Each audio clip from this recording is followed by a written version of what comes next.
네, 사회복지사 1급 시험 사회복지 조사론 10번째 주제로 기출문제 풀어보겠습니다.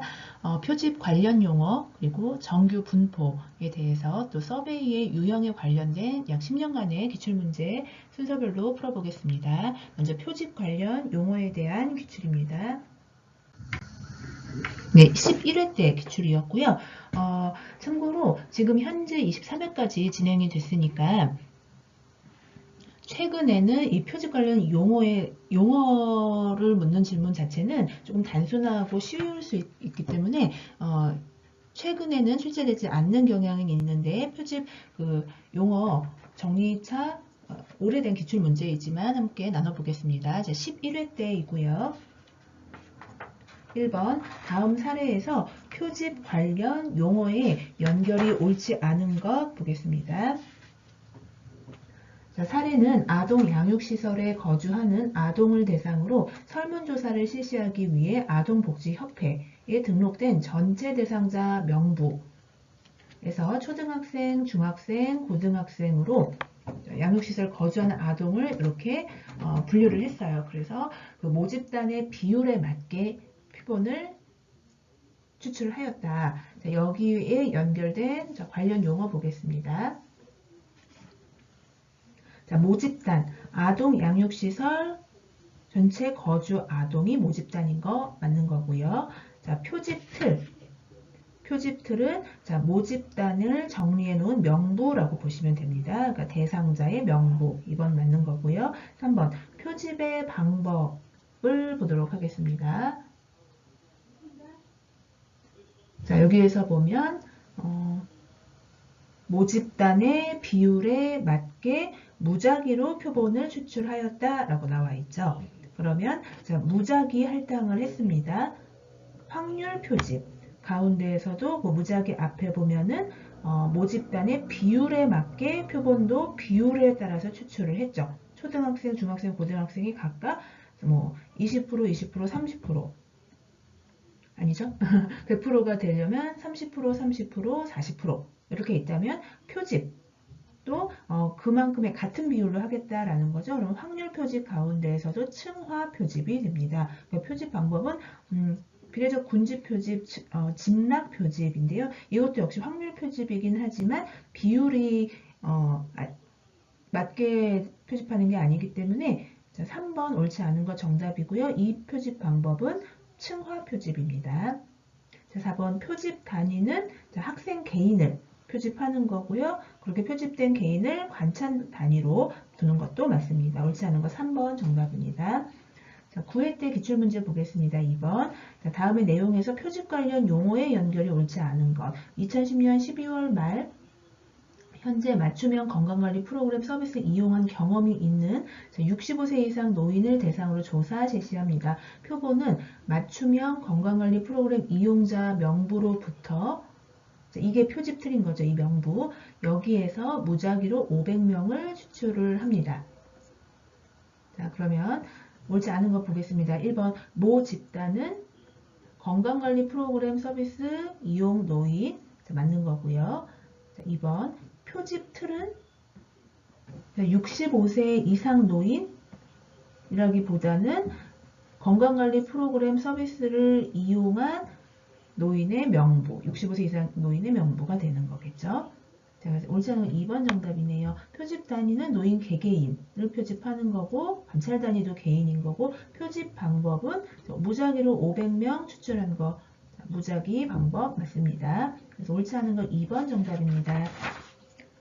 자, 5회 때에 표집 관련 용어에 대한 기출이 있었습니다. 표집과 관련된 용어 설명으로 옳지 않은 것은 자, 1번 통계치, 모집단의 특성을 요약하고 묘사한 것.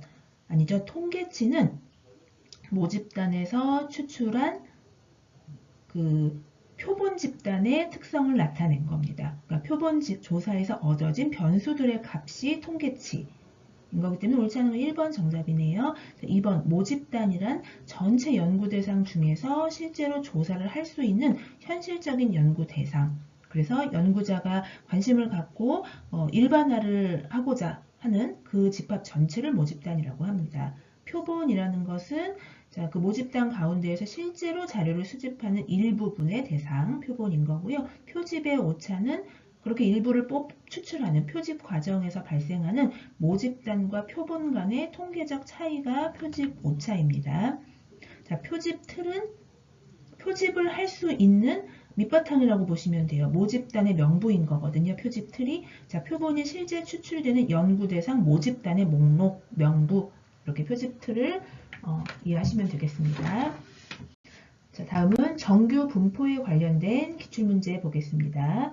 자, 13회 때 기출이었고요. 1번 확률 이론에 근거한 표본 평균들의 표집 분포에 관한 설명으로 옳지 않은 것 보겠습니다. 자, 전체 모집단의 만약 평균이 10이었다면 확률 이론에 근거한다면 그 모집단에서 몇 명만 추출한 표집 분포의 평균도 10일 것이다 라고 보는 게 확률 이론입니다. 1번 맞는 설명이고요. 자, 2번 표준 오차는 표집 분포의 표준 편차이다. 맞는 설명입니다. 3번 표본 크기와 상관없이 정규 분포를 따른다. 자, 이 표집 분포가 정규 분포라는 것은 가로 세로 그래프화 시킨다라면 상향 종을 엎어놓은 그 모양 있죠? 종 모양 형태를 말하는 건데요. 이것은 표본 크기가 어느 정도 되는 표본 크기가 굉장히 작거나 그러면 양 쌍방의 종 모양이 대칭이 되지 않습니다. 그래서 정규 분포를 따르려면 표본 크기가 상관이 있습니다. 3번 옳지 않은 것 정답이고요. 4번 중심극한 정리를 따르는 게 표집 분포 특성 맞습니다. 표본 크기가 9배가 될 때 확률 이론에 근거한다면 표준 오차는 3분의 1로 감소하는 것. 자, 크기가 클수록 오차가 감소하는데 9배가 될 때 3분의 1로 감소하는 거 맞습니다. 그래서 옳지 않은 것은 3번 정답입니다. 정규 분포는 표본 크기와 상관이 있다. 11회 때 기출문제 보겠습니다. 2번 정규 분포에 관한 설명으로 옳지 않은 것은 1번 표본의 사례수와 무관하게 표집 분포는 정규 분포. 자, 대칭 형태를 이루는 종 모양, 그 정규 분포를 따른다. 그런데 표본의 사례수와 관계가 있습니다. 옳지 않은 건 1번 정답인데요. 예를 들어서 뭐 A시의 가구들을 표집해서 소득을 조사를 합니다. 그러면 그 소득의 평균을 볼 때에 아주 극소수의 고소득자, 뭐 연간 연소득 100억 이상 이런 사람들은 그 표본의 수가 많이 작기 때문에 그 표집 분포는 그 쌍방향의 그래프상에서 종 모양이 대칭형이 안 되고 한쪽이 길게 늘어지는 비대칭형으로 구성이 되는 거죠. 그래서 사례수와 관계가 있습니다. 정규 분포는 옳지 않은 것 1번 정답이고요. 2번 표준 정규 분포의 평균은 0이고 분산과 표준 편차는 동일하다. 맞는 설명입니다. 3번 정규 분포의 모양은 평균과 표준 편차에 의해 결정되는 것 맞습니다. 자, 4번 최빈값과 중위수는 같다. 또 산술 평균도 같은 지점에 위치합니다. 5번 정규 분포 곡선은 좌우 대칭이며 종 모양이다. 맞는 거죠. 옳지 않은 거 1번 정답이네요. 네, 정규 분포에 관련된 마지막 기출 10회 때였고요. 3번 정규 분포 곡선에 관한 설명으로 옳은 것을 모두 고른 것은 기역 좌우 대칭이며 종 모양을 지니는 모양 맞습니다. 니은 최빈값, 중위수, 산술 평균이 한 점에 일치한다. 자, 맞는 거고요. 디귿 표준 정규 분포의 평균은 0, 표준 편차는 1이다. 맞습니다. 자, 리을 표본의 대표성에 관한 유용한 정보 제공해 주는 게 정규 분포 곡선인 거죠. 자, 모두 옳기 때문에 정답 5번입니다. 다음은 서베이 방법. 자, 자료 수집 방법 가운데 중에 하나인 서베이 방법의 그 특징에 관한 기출문제인데요. 자, 이 서베이 방법은 설문지법 또는 질문지법이라고 합니다. 20회 때였고요. 1번 자료 수집 방법에 관한 설명으로 옳은 것 보겠습니다. 질문의 유형과 형태를 결정할 때 조사 대상자의 응답 능력을 고려할 필요가 있다. 네, 맞는 거죠. 자, 1번 정답인 거고요. 2번 설문 문항 작성 시 이중 질문을 피해야 합니다. 이중 질문을 넣어야 하는데 2번 틀린 질문인 거고요. 3번 비참여 관찰법은 연구자가 그 관찰 대상들 안에 같이 참여해서 관찰하는 게 아니고 참여하지 않고 떨어져서 관찰을 하는 거기 때문에 관찰 대상과 연구자는 상호작용을 유지하는 것이 중요하지 않습니다. 자, 4번 설문지에서 질문의 순서는 무작위 배치를 원칙으로 한다. 아니죠. 자, 설문지 작성할 때는 몇 가지 원칙이 있는데요. 객관식을 좀 앞서서 그리고 민감한 내용이라던가 좀 난이도가 높은 내용, 주관식은 뒤로 이런 그 원칙이 있습니다. 그래서 무작위 배치는 아닌 거죠. 5번 우편 조사는 프로빙 기술이 필요하다. 자, 이 프로빙 기술이라는 거는 면접 조사에서 우편 조사가 아니고요. 면접 조사에서 응답자의 대답이 불충분할 때 그때 추가 질문을 더 해서 정확한 대답을 받아내는 일을 프로빙 기술이라고 하는데 우편 조사가 아니기 때문에요. 자, 옳은 설명은 1번입니다. 네, 이제 20회 때 기출문제 보겠습니다. 다음에서 설문조사 결과를 해석할 때 유의해야 할 사항을 모두 고른 것은 기억. 자, 표집 방법이 확률 표집인가 비확률 표집인가. 자, 결과 해석할 때 유의해야 할 사항 맞습니다. 자, 표집 방법에 따라서 그러면 이제 모집단을 얼마나 대표하는지를 파악을 하고 그거에 맞는 결과를 보고서 작성을 해야 하기 때문에 두 표집 방법도 해석에 유의해야 할 부분입니다. 자, 니은 표본의 크기는 모집단을 대표하기에 적절한가? 그렇죠. 니은 맞는 거고요. 자, 디귿 설문조사는 언제 이루어졌는가? 그렇죠. 조사의 주제에 관련된 이제 타당도가 떨어지는 응답을 얻을 수 있는 시기도 있을 수 있겠죠. 사회조사인 경우에는. 사회적인 어떤 특정 이슈가 있었던 그런 시기거나 할 경우 그러면 언제 이루어졌는가도 해석에 유의해야 할 사항 맞습니다. 리을 측정 도구가 신뢰할 만한 것인가? 그렇죠. 도구가 신뢰 수준이 높아야지 그 결과를 유의미하다라고 볼 수 있겠습니다. 옳은 설명은 기억, 니은, 디귿, 리을 전부 옳은 5번이 정답이네요. 19회 때 기출문제 보겠습니다. 설문지 작성 방법에 관한 설명으로 옳은 것은 1번 개방형 질문은 자, 미리 유형화된 응답 범주들을 제시해 놓은 질문 유형이다? 아니죠. 그냥 단어 뜻 그 자체로 개방되어 있습니다. 답변을 하는 그 응답자가. 그렇기 때문에 자, 아무래도 좀 심층적이거나 질적인 면접 시에 사용하는 질문 유형인데요. 이거는 그래서 미리 유형화된 응답 범주들을 해서 단순히 이렇게 고를 수 있는 그런 질문 유형이 아닌 거죠. 자, 2번 행렬식 질문은 한 주제의 응답에 따라 부가 질문을 연결해서 사용하는 질문이다. 자, 이 그 지문은요. 한 주제의 응답에 따라서 부가 질문을 다시 연결해서 사용하는 질문 여러분들 아마 경험이 있을 거예요. 1번에 관련된 질문을 예라고 체크한 사람은 2번으로 바로 가시고 또 1번에서 아니오라고 체크한 사람은 2번을 건너뛰고 3번으로 가주세요. 자, 이런 질문 있죠. 사고의 흐름에 따라서 그 질문을 구성을 했습니다. 이런 질문은 수반형 질문. 첫 번째 질문을 한 다음에 관련된 부가 질문을 연결해서 사용하는 필터링을 해서 연결을 하죠. 그래서 여과 질문이라고 합니다. 행렬식 질문이 아니고 수반형 질문, 여과 질문의 답입니다. 옳지 않고요. 3번 많은 정보가 필요할 경우에는 이중 질문 사용한다. 아니죠. 자, 복잡한 문장을 뭐 하나의 질문으로 압축해서 어렵게 난이도를 높여서 질문한다거나 또는 이중 질문, 유도 질문 이런 것은 피해야 합니다. 자, 4번 신뢰도 측정을 위해서 짝으로 된 문항들을 이어서 배치한다. 아니죠. 자, 측정의 신뢰도 일관되게 정말 그 답을 도출해 내는지를 보기 위해서는 짝으로 된 문항들은 되도록이면 떨어뜨려서 배치를 합니다. 5번 다항 선택식 질문은 응답 범주들 중에서 하나 또는 그 이상을 선택하도록 하는 질문이다. 5번이 답이네요. 3번의 정답 5번이고요. 18회 때 기출문제입니다. 4번 설문지 작성에 관한 내용으로 옳지 않은 거 보겠습니다. 자, 개연성 질문.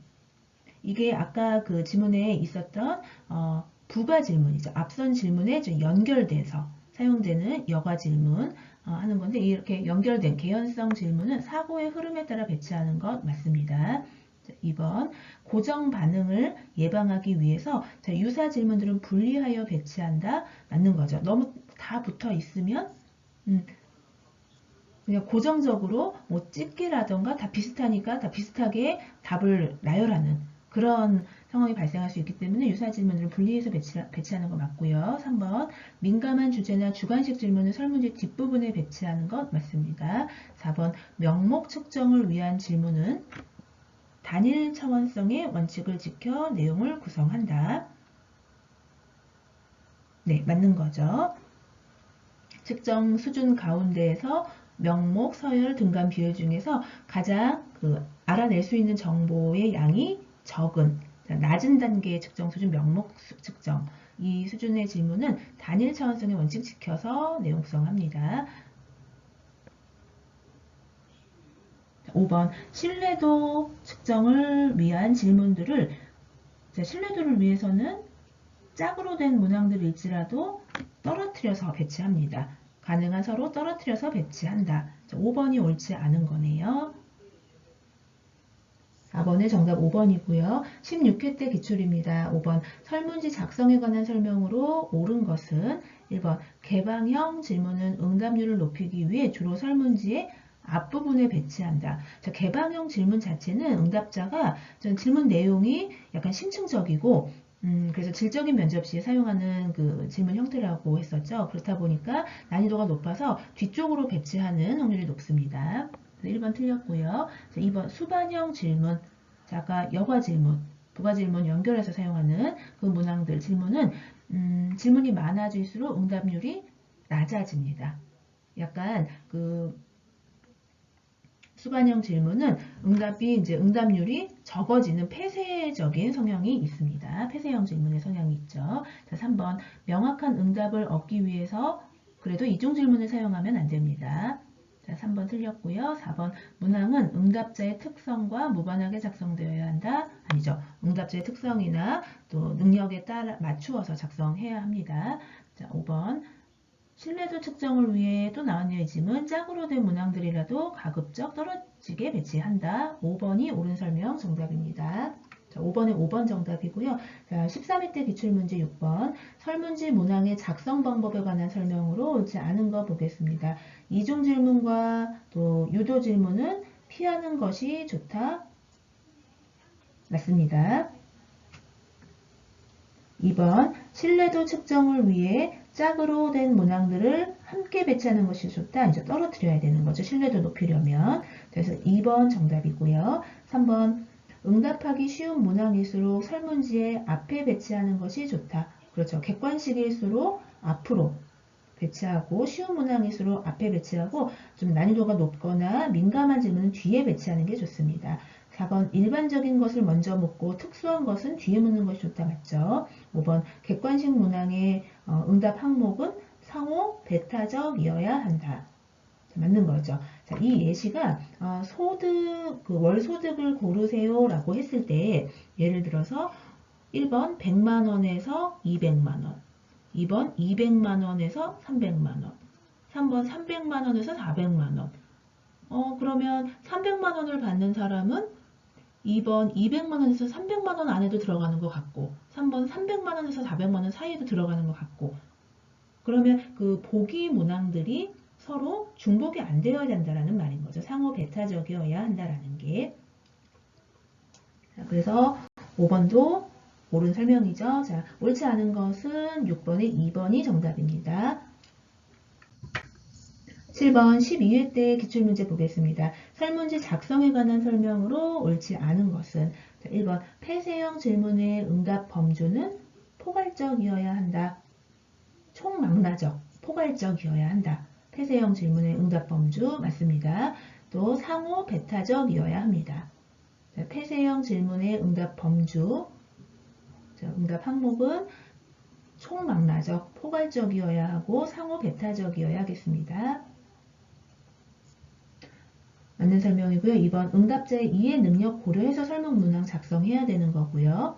응답자의 특성도 고려해야 됩니다. 자, 3번 폐쇄형 질문의 응답 범주는 상호 배타적이지 않아도 된다? 아닙니다. 폐쇄형 질문은 응답 범주 포괄적 또는 총망라적, 상호 배타적이어야 합니다. 옳지 않은 거 3번이 정답이네요. 7번에.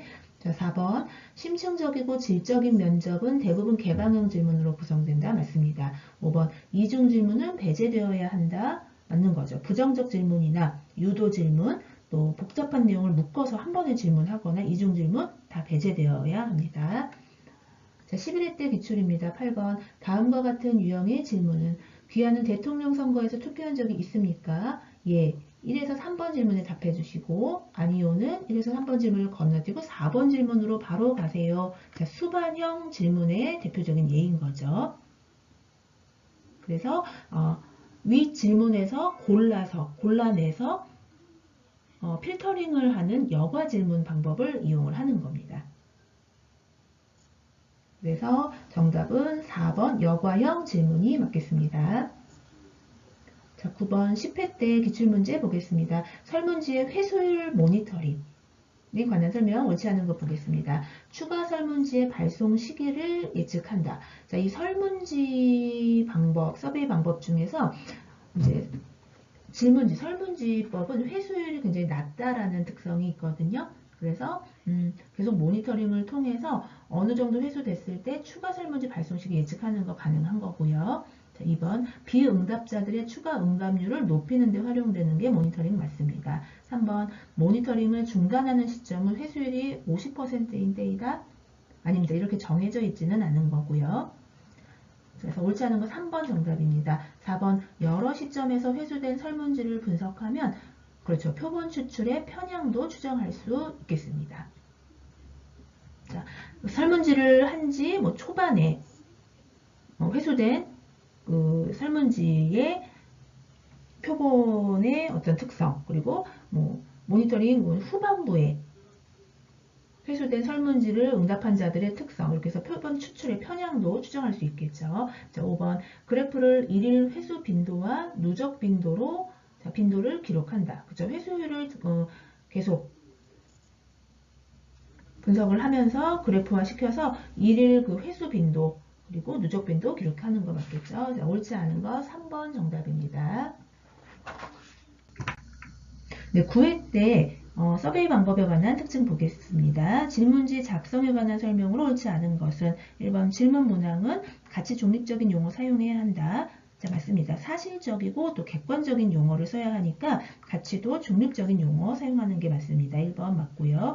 2번 질문지의 구성은 적용 대상의 특성, 이해력 등을 반영해야 합니다. 질문지 문항 구성은. 3번 개방형 질문 형태는 응답 해석에 편견이 개입될 수 있다. 그렇죠. 답변 자체가 여러 가지로 좀 열린 상태의 질문이기 때문에 나타나니까 해석에도 편견이 개입될 수 있겠죠. 3번 맞는 설명이고 4번 가설은 질문지 조사 항목과 세부사항을 결정하는 기준이 된다. 맞는 거죠. 연구자의 어떤 가설에 따라서 거기에 관련된 문항으로 설문을 구성할 것입니다. 자, 5번 사전 검사는 연구 문제의 핵심 요소를 알지 못할 때 실시하는 조사이다? 아니죠. 사전 검사를 하면은 모두 다 검사 효과가 있었잖아요. 자, 이것은 연구 문제 핵심 요소를 알고 난 이후에 연구 문제를 주제를 설정하고 문제를 설정한 이후에 그 이후에 하게 됩니다. 그래서 사전검사는 무조건 연구 문제 핵심 요소를 알지 못할 때 하는 조사이다. 틀린 질문입니다. 옳지 않은 것 5번이고요. 3회 때 기출문제 보겠습니다. 설문 문항 작성 시 유의해야 할 것이 아닌 것. 1번 민감한 문제나 개방형 질문은 자, 난이도 높을 수 있죠. 개방형은. 그래서 설문지 뒷부분에 배치한다. 맞습니다. 쉽고 흥미로운 질문을 앞에 배치. 객관식을 앞에 또 주관식을 뒤에 배치를 합니다. 2번 신뢰도 측정하기 위해서 문항은 가급적 떨어져서 배치한다. 짝으로 된 문항이어도 신뢰도를 높이려면 자, 떨어져서 배치를 합니다. 2번 옳지 않은 거 정답입니다. 3번 질문 문항을 정확하게 하고 쌍열 질문은 피한다. 맞는 거죠. 자, 4번 부정적 질문은 피하는 게 좋습니다. 5번 일정한 유형의 응답 경향이 조성되지 않도록 문항을 배치한다. 자, 맞는 설명이죠. 그래서 마지막 11번 유의해야 할 것이 유의할 것이 아닌 것. 정답은 2번입니다. 네, 이렇게 해서 오늘은 표집 관련 용어와 정규 분포, 기출문제가 많지는 않았지만 서베이 방법은 꾸준하게 최근까지도 기출되는 경향이 있습니다. 서베이 방법의 특징에 관련된 기출문제까지 마치도록 하겠습니다.